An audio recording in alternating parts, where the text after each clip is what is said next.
Bisitahin natin ang bahay ni Tanggoy. Tanggoy! Alay!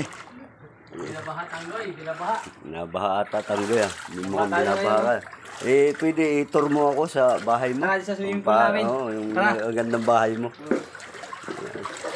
Kawawa naman si Tanggoy. Napakayaman. Pati Sarap ng bahay, may sarili kami swimming pool. Iyan, no? Dito pa, ano to rito? Sa... Pang 8 years old to 10 years old dito banda. Yan, no? Dito banda. Medyo hindi malalim dyan. Mga medyo patuod lang siya. Dito, pang ano, pang adult. Pan-adult doon. Pang adult dito. Kasi medyo lalim na siya. Oo. Ayan, malalim na. Dito, malalim Pan-adult na na siya. yan.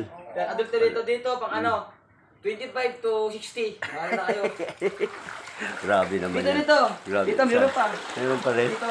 Saan banda? Pambuntis, mga bagong panganak. Diyan. Pwede dito. Hanggang ano lang siya pa. At medyo mainit siya, mainit. Mainit? Mayroon pang mainit, ha? Mainit. Talagang pinasadya mong mayroong maligam-gam.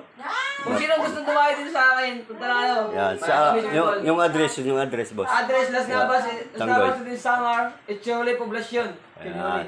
Planta ng baba.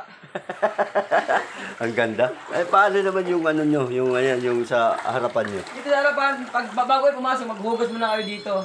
Bago pumunta doon. Siyempre, malinis doon eh. Oo, sige. Dito, hugas muna kayo ng kamay. Yan. Magpapamos na rin kayo. Dito, entrance. Entrance dyan? Entrance. Yung exit, boss. Exit Tanggoy. Doon na sa likod. Doon sa likod. Ikot na lang yan. Dito sa kabila. Ikot na lang yan. Bahala na yan. Yan. Pwede na swimming pool. Pumunta lang dito yung gusto mag-swimming dito kay Tanggoy. Sarili niyang pinagawa yan, no? Batibay. Oh. Hindi kulay blue, kulay red. Saan ang pagtulog niyo? Pagtulog namin. Oo. Iuna ko muna yan para sa mga viewers natin dyan.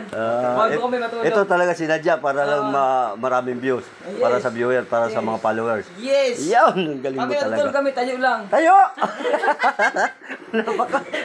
Napakataglay naman yan. Okay lang yan, basta yung mga viewers natin dyan. Pag-viewers nakaparigo sila. Kumusta naman yung siki mo? Wala pang atipunga yan? Mabaw-baw na siya. Doon na.